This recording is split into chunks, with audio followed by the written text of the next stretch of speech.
Ambassador Braakhuis has been the Netherlands ambassador in Khartoum since 2008, when he also assumed the role of the Three Areas Working Group coordinator for the Assessment and Evaluation Commission group. Between 2002 and 2005, he had a leading role in reformulating the Netherlands Sudan policy and defining its role in the Nuba Mountain ceasefire monitoring arrangements. I must say that Ambassador Braakhuis has flown in specially from Khartoum to attend this meeting, so we really do appreciate the effort that he's made to be with us.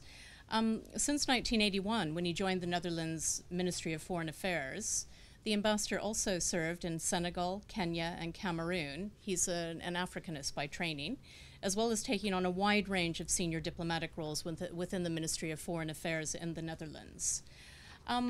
Ambassador Braakhuis is going to act as our external resource person or discussant today. So we're going to look to him to draw out some of the key points from the discussion, perhaps focus in a bit more on what we were hoping to talk about today, which is the unfinished business in the three areas and some of the issues related to that, which both of our speakers have touched on. And bring to bear some of his own observations based on his extensive experience and knowledge of the different parties and the different actors within that. Your Excellency. Thank you. Let's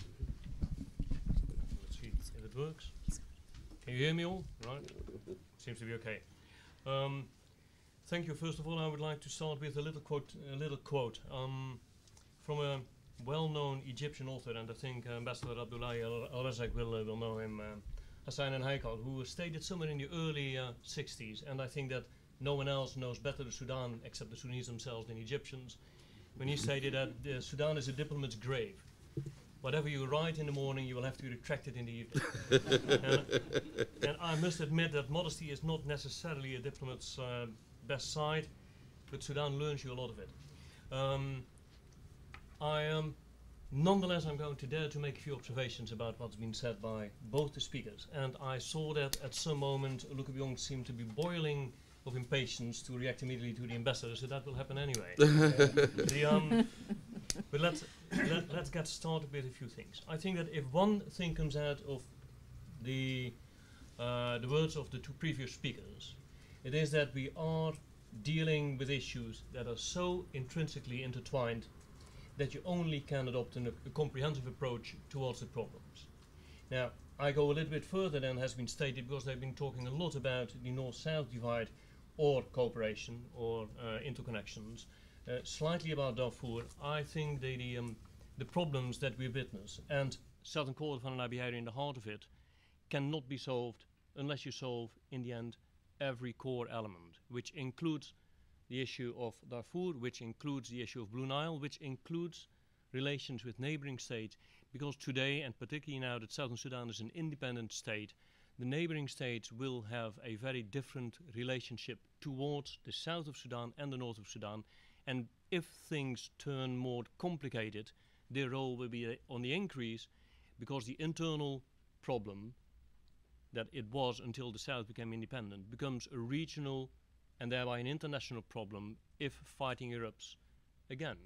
So I think the complication of the issues needs to be borne in mind all the time.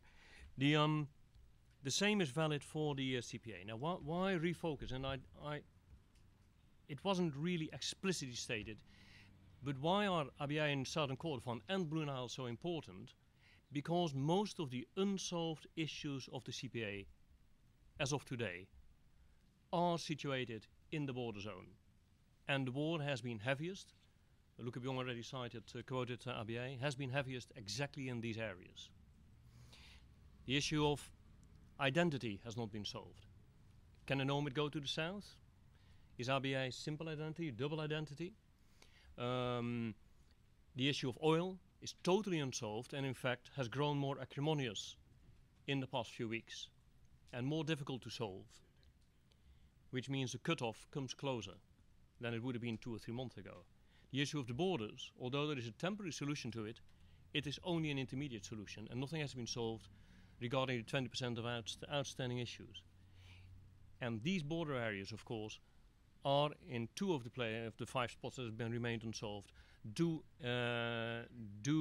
concern borders of Southern Kordofan. Now these are just a few of the issues that have remained unsolved, but I would like to add that one that has been touched upon by both speakers, and that's the popular consultations. And when John Garang gave up, and I dare to say that, when John Garang gave up to some extent the case of those that had been fighting in the SPLM in Southern Kordofan and in Blue Nile, by signing off an agreement that did give them a particular status in the north, no contest. That of course meant that there needed to be some kind of a solution for their claims to identity, cultural diversity, some degree of self-government, a number of the core issues regarding Sharia being solved in a for them satisfactory manner, etc. So in fact, the popular consultations were not popular consultations, but political consultations through other means. As war is diplomacy through other means, or diplomacy war through other means. I come to that for Southern Kordofan.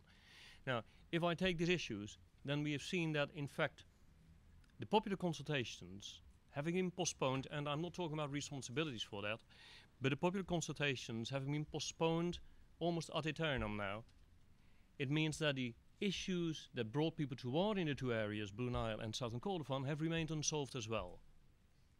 And the big question today is, can they be addressed in the north without political concessions?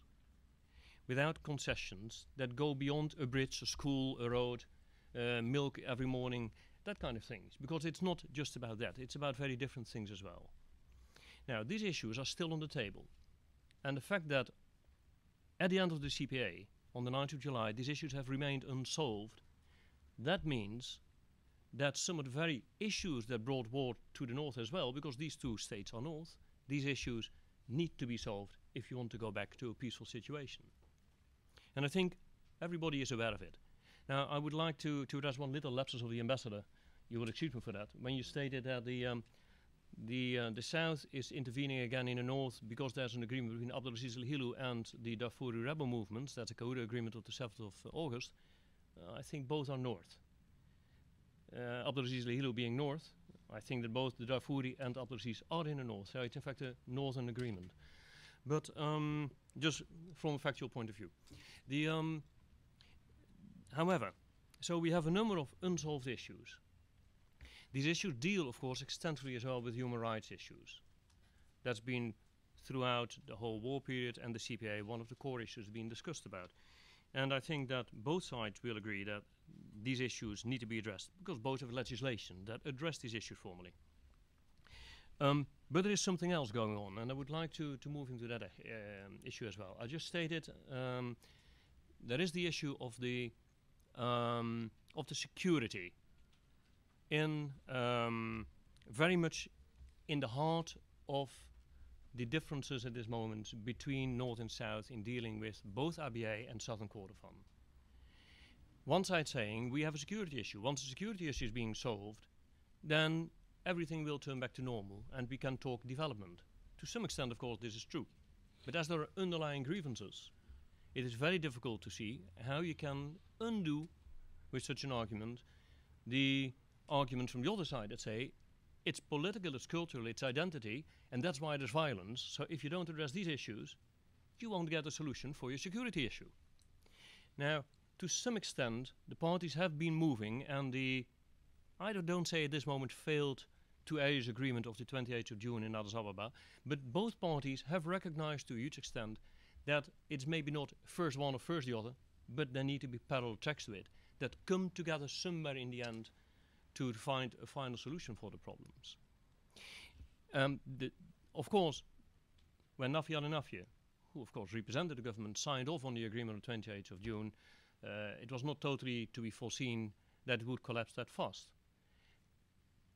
But then, what happened afterwards, the fighting in Southern Kordofan, to analyze it very sharply, the expectations at the beginning were, and I think definitely on the northern side, that it would be a short and relatively easy thing to bring back full control over the whole of Southern Kordofan. If I look to today's situation, more than 2 months after, it's definitely not the case at this moment. On the contrary, That is why the request came from the northern side to go back to the 4th of June situation. Well, if you say you want to go back to the 4th of June situation, it means that in between you have had losses. Loss of control instead of gains of control. Now, I quoted a moment ago Clausewitz. If diplomacy is war by other means, but if the war then doesn't bring you what you want, you have to go back to the negotiations table and make war by other means again functioning. If you look closely to the agreement of the 28th of June, where a number of core issues have been addressed, and the painful issues, of course, SPLM North being recognized as a political party. More than that, in fact, being the senior partner of the NCP, which of course is a major thing to be done. If you look to the issue of how to address the outstanding problems, it was in itself a recognition by both sides that there were ways out and they could be handled without going to war. That situation hasn't very much changed today, except that the risks have been increasing, and that's a big worry for the international community at large, that not only Southern Kordofan, where people seem to feel emboldened by the fact that they've held or sometimes even extended positions, but including Blue Nile could go to war and that it could even expand elsewhere. Now, that is not something that from a perspective both of stability, of economic growth, of development, as the ambassador quoted, we are really waiting for. Because we know that at this stage, and you were talking about accountability a moment ago, and about putting money to development, both state budgets are heavily taken away by the armed forces. And unless the conflicts do stop, unless both parties disengage from looking too much into the kitchen of the other side of the frontier, of course you will never see these budgets in the short and medium term diminish. But as the main issues have not been solved under the CPA, particularly oil, which makes up 90% of the hard currency income of the North and almost all the budget of the South, not only hard currency but the budget at large, if these aren't solved, then I think we will see two very unstable situations where the IMF and the World Bank predictions are that the economic crisis in the North will set in to its full extent in 3 months' time. That will mean that you will have major problems to fund your administration, your armed forces, and other things. So there is an imperative need, I would say, and it's identical if not worse on the southern side. So if you don't think your own position, political position, but think population, think needs, then one thing seems to be very clear: you'll have to move to a political solution for the outstanding problems. Otherwise, you will face problems that will be extremely hard to solve. And when Luca Biong said, rightly so, you need civil society organizations exercising control because the South might move more and more to a one-party state. I just interpreted slightly, paraphrasing slightly what you said. Well, I think that you might need that faster if the situation gets worse. So there are a number of issues at stake at this moment, which I think need to be looked at very carefully.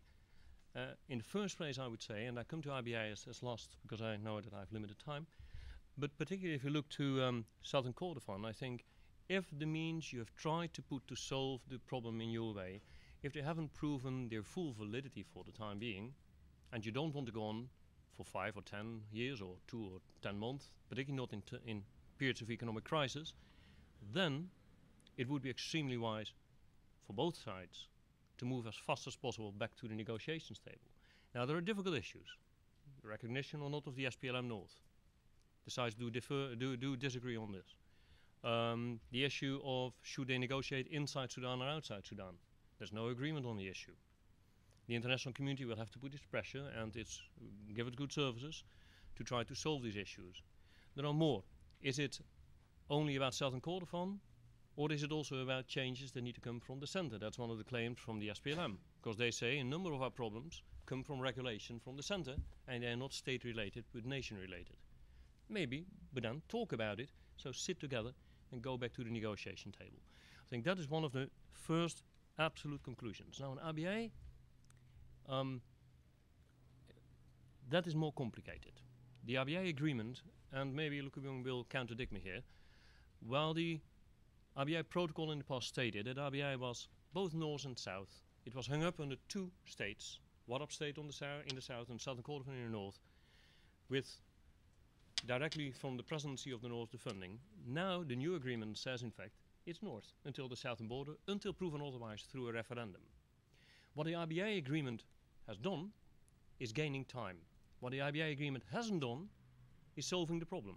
In fact, to some extent in my views, it might even in the longer term, if things don't move, aggravate things, because it added two administrative layers above the former administration. If the administration doesn't agree, you have another layer on top of it, where those who have votes are north and south, if you want to, then can Missouri if you want to otherwise, but there's no dividing voice that can say, I give the majority to this or that. If that doesn't make it, then it goes to the presidents north and south. Once again, if it's a stalemate, the stalemate reproduces itself from bottom to top. And the stalemate will be there over one issue, and that's the residency issue, because that determines the outcome of the referendum. So to a huge extent, the Abyei agreement postpones, but doesn't solve. Therefore, I think, as the parties, and that is internationally normal, it is very rare for countries that have a border dispute to find solutions by themselves. You need to go elsewhere to find the solution. These are the most difficult ones.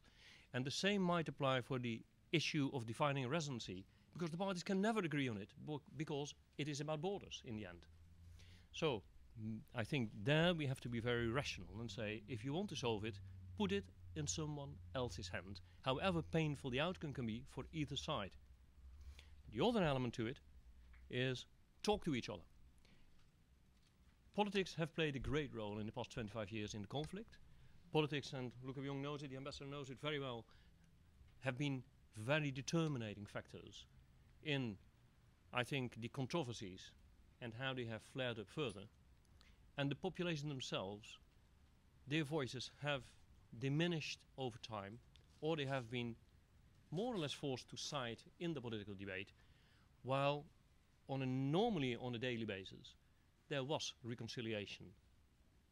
Of course, things have turned acrimonious in the past 25 years, and the traditional relations between nomads, the three major nomad streams that cross through Abyei, and the local Nogdenka population have not really turned to a more friendly relationship. Clear.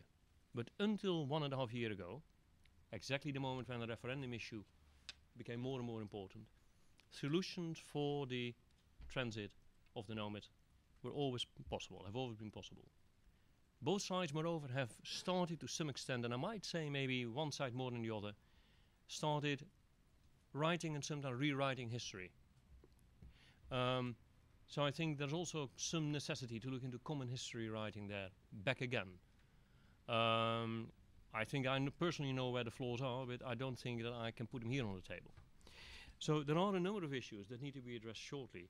And if that doesn't happen, and I think that's the bottom line I would like to put on the table is, unless you go away from the military instruments, unless you are willing to cut your losses if it's necessary, you're on a very negative spiraling way. And that will aggravate, as I said, everything is linked, that will aggravate the ways to find a solution for the outstanding CPA issues and the post-CPA issues. If Southern Kordofan is not solved, as it was at the heart of the war, and Blue now joins in, it will further complicate the relation. And although Luc de Jong is fully right, and the ambassador was fully right, that the two countries, the two peoples are linked together in the border area, that border area will start to look very much like East-West Germany border, which will be very difficult to mend once the economic currents have gone away in the south from the border states to the north, and will have gone from the border states to the south. And the fast integration of, because I said it's comprehensive, the fast integration that now needs to be expected from Southern Sudan into the East African community will very fast bring in traders from the southern countries, more even than already is the case, and will very fast bring very different commercial structures into the state that will steer it away from the north. So I think there are a number of things that need to be done hastily, fast, if you don't want to go to a very complicated new situation.